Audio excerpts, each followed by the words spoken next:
Leya Vin lama khotla ngin program ti kan manga zaina hian thente phei chu kan la mai via winari normal local tour tlai de le ka local tour te pon nom tura ngai la tran phot mai la tho me pathian thu ngai khai la thu pon bung ni chang som na hian I tur tur te chu lau su ngai ta inziga mi thlen khat chu tani na khungin diabola chuan a fia don chu ani a fia don chu ni som chung in tuarang thi thlengin rina min lo zela choi moi na khum nun na chu ka peyang che tin luka bungriat chang som nga na hian isua na lo sia zaira me na lau su ring mai la adam liang atia zaina kan chial chalai chu lau su ti hinia ni mishing ten lau kan nga le maya kan lau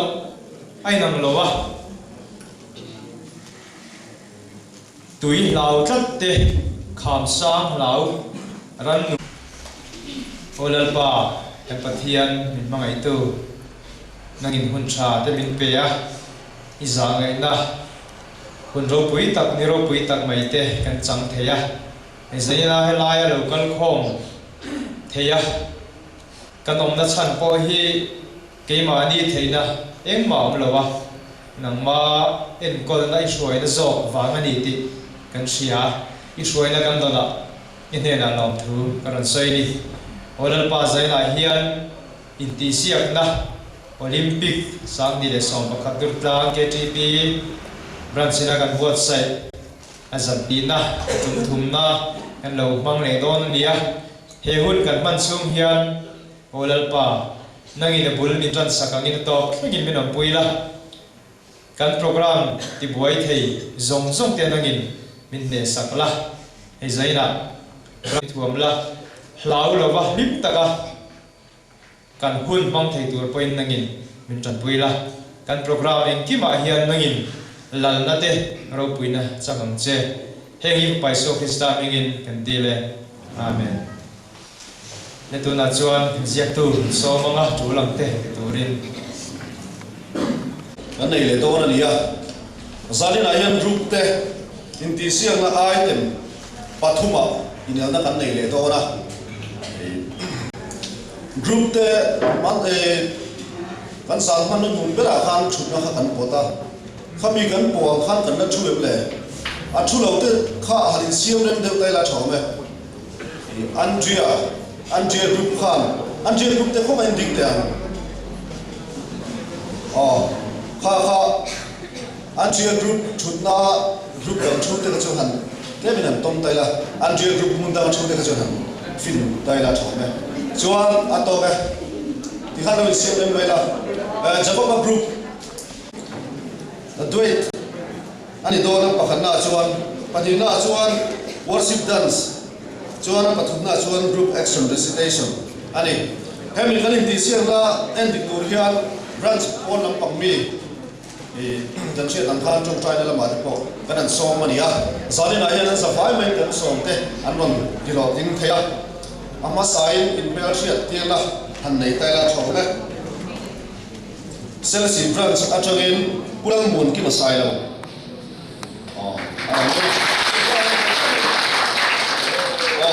an dinapia hat kut warta din lo ben la chome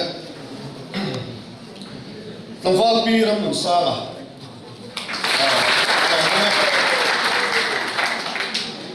nulalan boy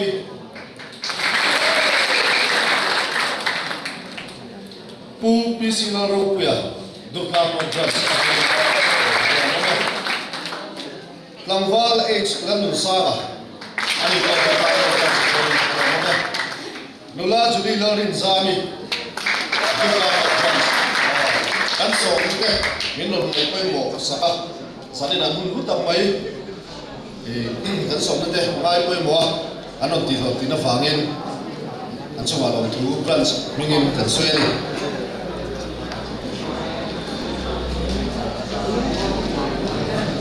John Naktuk program hi hanin shia tir le tai la thome nak tu Olympic kan chun zong na tur hi MC Hall kot ani dona chan hun hi da som ani dona ni hun se ni pukel bi thang branch assistant leader in amanga chuan hemi hun se raman so hian group tin ten march pass kan entir dona ni chuan kan intisian item tur hi intisian panga group te kan in l le dona pakhatna chuan volleyball ani chuan hei hi mi pa bi tan ani ya panina chuan basketball free throw hei mi pa le hei chia tan ani chuan na pathumna chuan bana in lon sia hei hi mi pa bi tan ani dona chuan palina chuan bike scooty in tlan mon sia store ani kami khani dona hei open ati ani thung dona ni chuan pamana chuan football hi hei che thung hei che big tan kan ti thung dona ni chuan pakhatalo ma spoon race hei mai chia big tan in ti sia na tu ani dona ni chuan hemi a in charge te ka chu kalin chia tir tolo tura mai la kan chevet anga na tu ka in charge te kha khong in ding te na chu bula hemi doit bi ka khan in charge anom ne kanom lo ni chu sanin bi la chuan hemi a kan lo siam lo fa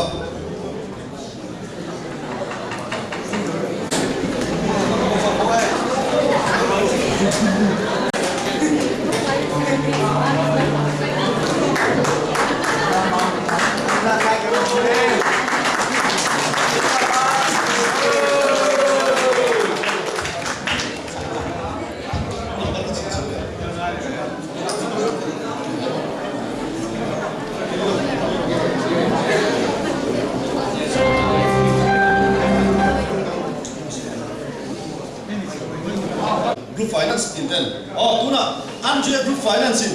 an soi de sen exam he po ang sana nge kunan chan don 5 pamana tuna jakoba Palina sai tuin amin boss sana chome tuna Johanna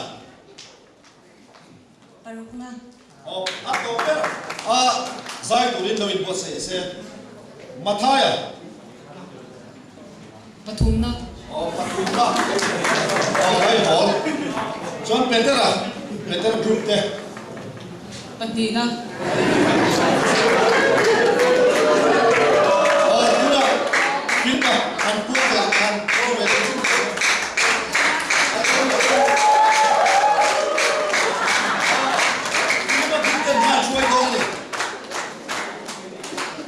chuan hatian ko danin dot khan zanina anon zai mai tu ra ngai la a thome chuan a chulangin na kena thil pon tu chu te mani chuan an nei siat ti ra chuan a top chung chai la min khar sak turin kuchama kan branch of finance secretary khalawin ding ka se a thome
Kan thi zota kha mathai group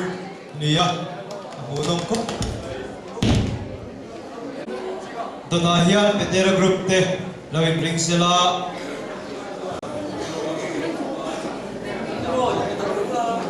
o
group te lo mo me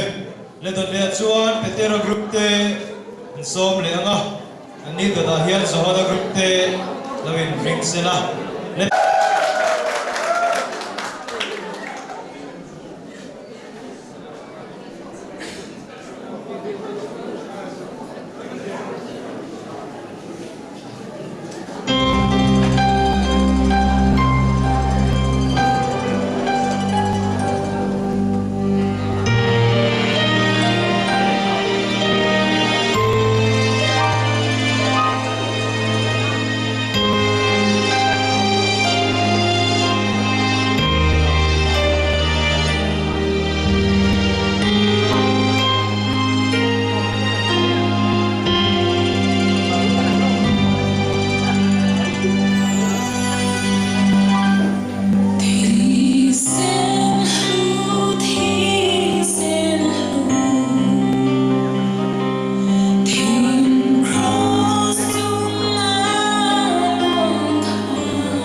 group som le do nga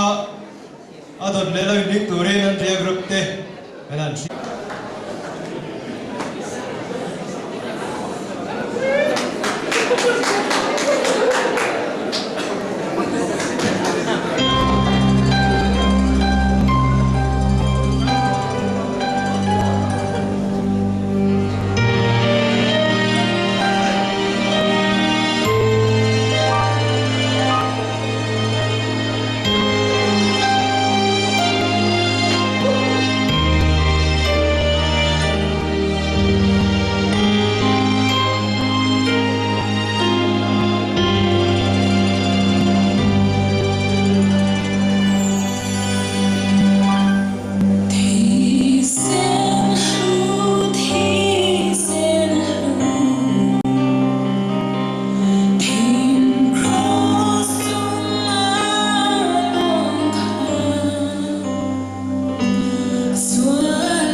action destination of pathumna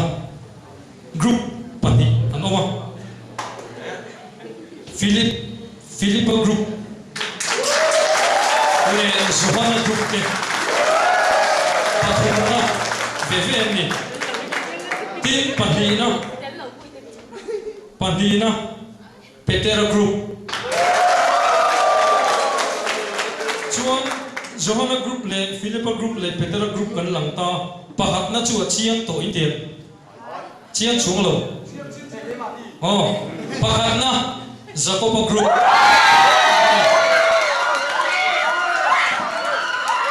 amaro chu kan sela kan shoi tu den ma musa ti chu Philippa group chuan pathumna puang dei ne pathumna hian group ni anom le a zai thiam dan in ang ve kan just na point na pek in ang che om le a pathumna pakhat jok chu Zohana group ten chuan pathumna pakhat le chu Jacoba group ne chuan Pandina po hian group ni anom le a Pandina pakhat na Andrea group Pandina ve Petera group ani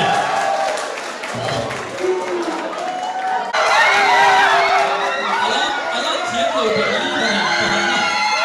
ala ni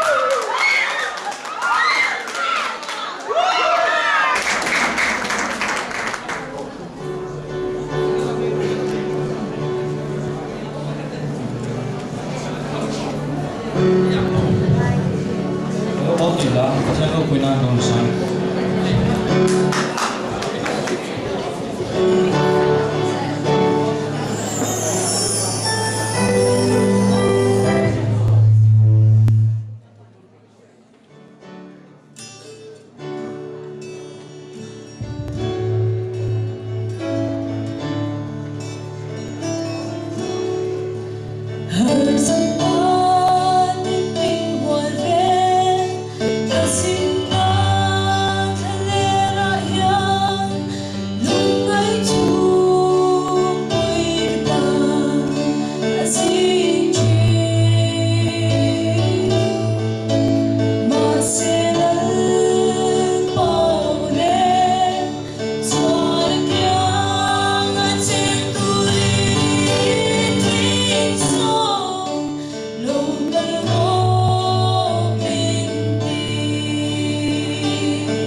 nation.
Zochi ateka Philip Group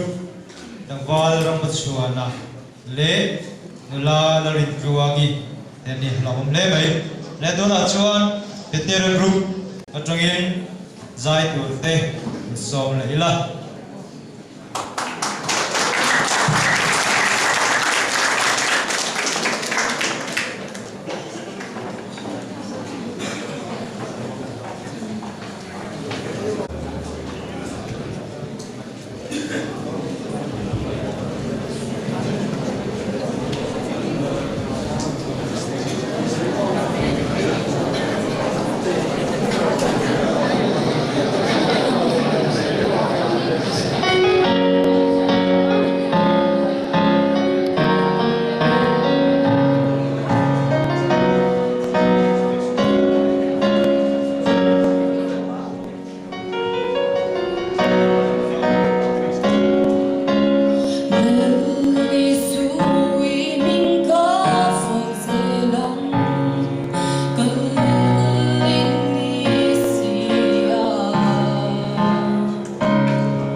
lấy thao ta dài ngày đông tập sát tu để khá nula Juliet nalin Zuali le nula Angelina nal ngày Zuali mà thay group ni le tu na chora to le kal le mai nga Jacob group te lâu khi nó quỳ nhau mình chơi zero thì cái nó sao này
Jacob group atanga zai dikha changwal nan mon zuala le dula le sang ni no me le dula chola de Andrea group so mila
Hãy subscribe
Andrea Group Tanar Zaidika Nula Rempui Le Nula Esther Aldin Kiwangi Nanie Nome Netuna Johan Dwe Anu Number Lau Thir Hawanga Johanna Group Del Sama Chim quay na karayam She om chim vase Ikal selam kan sa tiu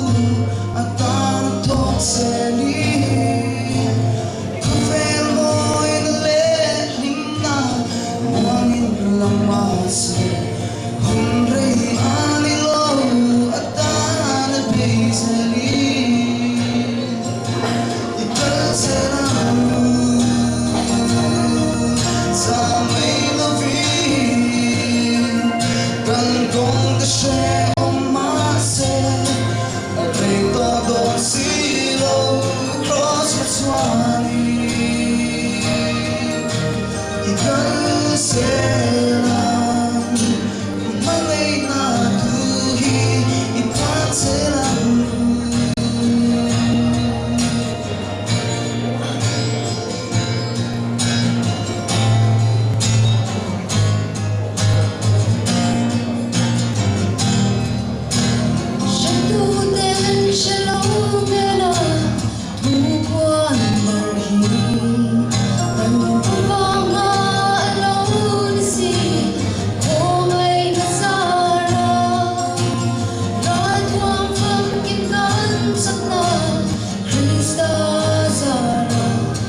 Johanna Group Tana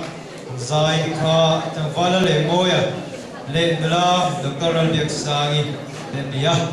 Ikan Gani Isya O aneng emai azwa pan tunga o atlan nu minute chuinit adim omnge quiz master uliana po achahit bon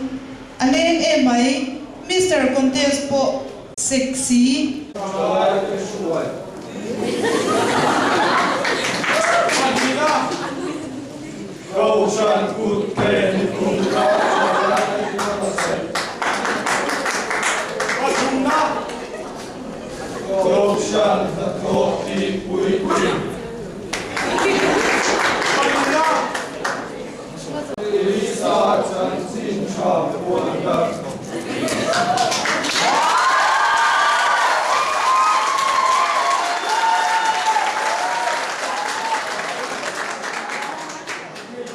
Philippa Group te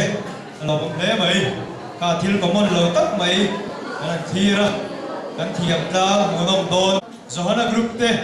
chuang le sela hemi ta hian Jacob Group te nami pa sai sela tome na tu na Johanna Group so ma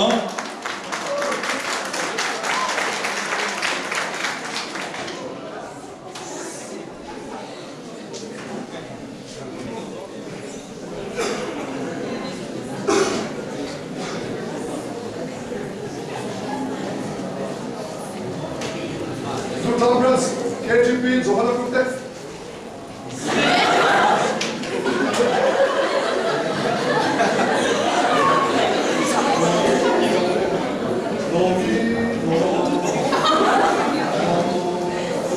KGP Mara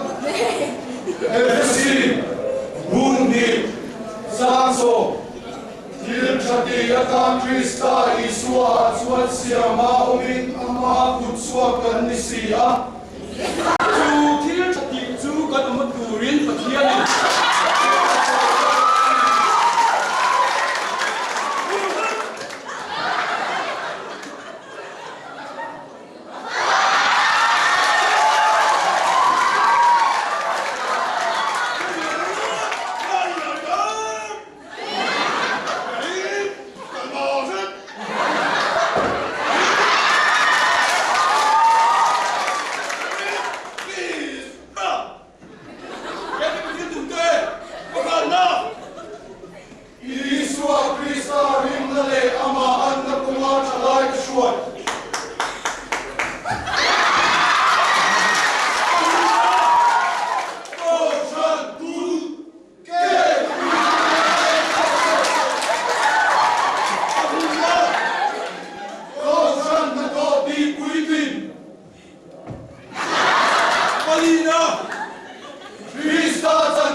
Johanna Group te lo mo me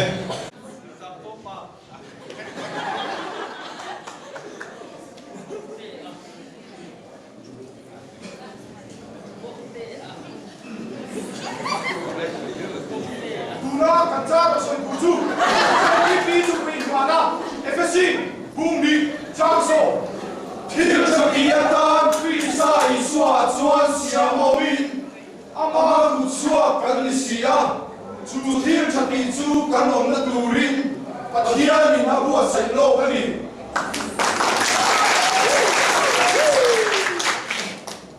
KGP Chu Tunde Pakata Iswa Krista Rinale Ama Anna Kumar Chalai Teshuai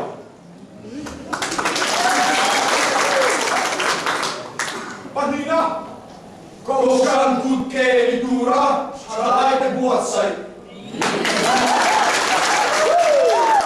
Katumna Kokan Nathoti Buitin Palina Krista Zanzincha Uanar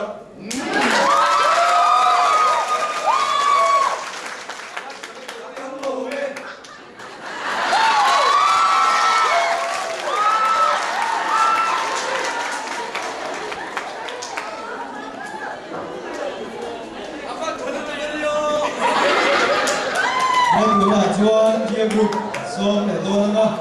Andrea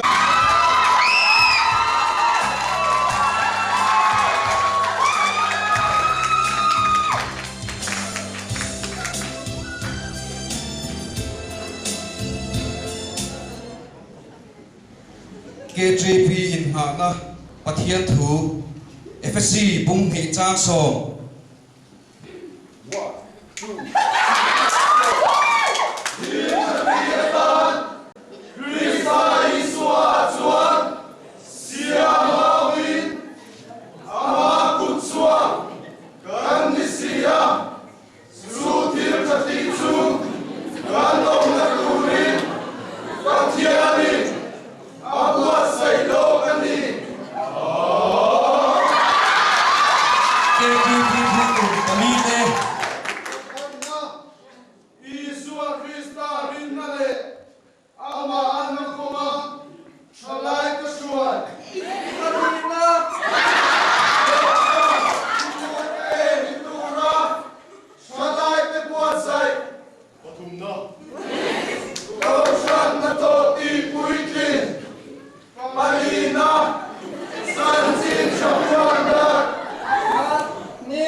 Hai group ke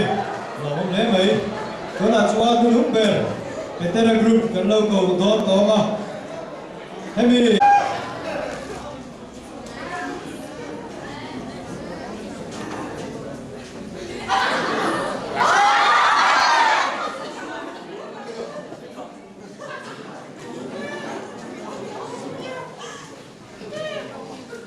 KPP ngana FSC bungni changso tirchatita gurule tirchatita Krista iswa chuan sia homin ama kuchua kan sia chu tirchati chu kan hongla turin pathiani abua sailo kani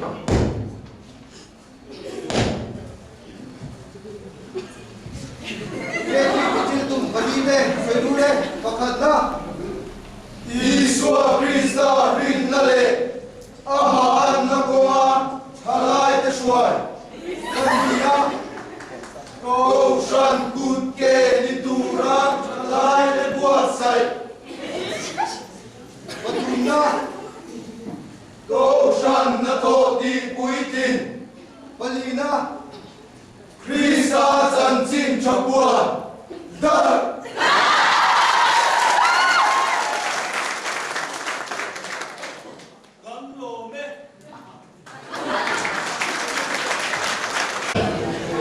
group di masa bertu group na nile Mathai group Padina worship dance kami tidur ha rồi sai để sẽ là chó mà cái mà anh đi dạ không bao người Padina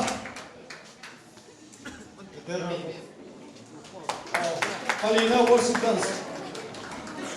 Zohana group Pangana Anjuna group Atau pen itu Philippa group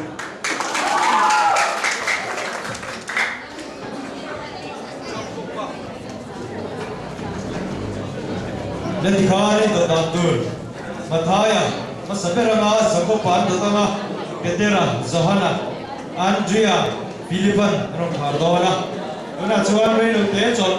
kanan meyanga thing thui kanina ma thing thui kanin zo kan lut khom le mayanga veina ma te ni le hun kan mang pong ka salin chu rei lu tu glo ti te po tu mela chobe alu le lam ma kha ma tai la na chobe thing thui the ni huna thing thui kanina nga ten na tu